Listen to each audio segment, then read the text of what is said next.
Hello மக்களே, இன்றைக்கி red soya beans பற்றின ஜிகேஸ் பார்க்கலாம். அதிகமாக புரதச்சத்தும் அமினோ அமிலங்களும் கொண்ட இந்த சோயா பீன்ஸு தாவர வகைகளில் மிகச்சிறந்த உணவுப் பொருளாக இருக்குது. வாங்க கொஷின்ஸ் பார்க்கலாம். சோயா அவரையின் தாவரவியல் பெயர் என்ன? Glycine maths. சோயா எந்த சத்துக்கான மிக முக்கிய மூலமாக கருதப்படுது? புரதச்சத்து, புரோட்டீன்ஸ். சோயா எந்த நாட்டை தாயகமாக கொண்டது? சீனா. இங்கே தான் 5000 ஆண்டுகளுக்கு மேலே பயன்பாட்டிலே இருக்குது. அடுத்து, இந்தியாவில் எந்த மாநிலத்தில் சோயாபீன் அதிக அளவில் பயிரிடப்படுகிறது? மத்திய பிரதேஷில்.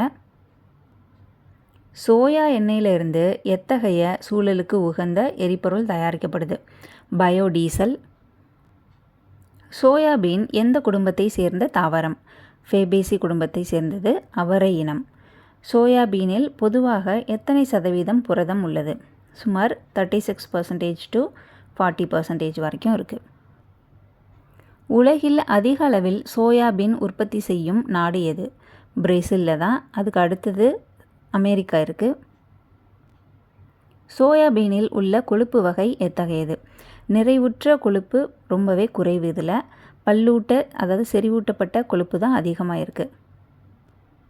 சோயா உணவுகளில் எலும்பு ஆரோக்கியத்திற்கு உதவும் வேதிப்பொருள் எது? ஐசோஃப்ளேவோன்கள். அது இங்கிலீஷில் ஐசோஃப்ளேவோன்ஸ். சோயா மொச்சை பொதுவாக எத்தனை நாட்களில் அறுவடைக்கு தயாராகுது? 90 நாட்களில். சோயாபீனில் உள்ள வைட்டமின்கள் யாவை? Vitamin C and folate. தமிழ்நாட்டில் வளர்க்கப்படும் சில சோயா ரகங்கள் யாவை? கோ 1, கோ 2 அண்ட் கோ 3, அதாவது சோயா.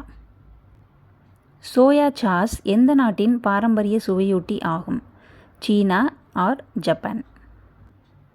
சோயா உணவுகள் எந்த உடல் உறுப்புக்கு பாதுகாப்பளிப்பதாக கூறப்படுகிறது? இதயத்துக்கு. இதய நோய்களை தடுக்க இது உதவுது.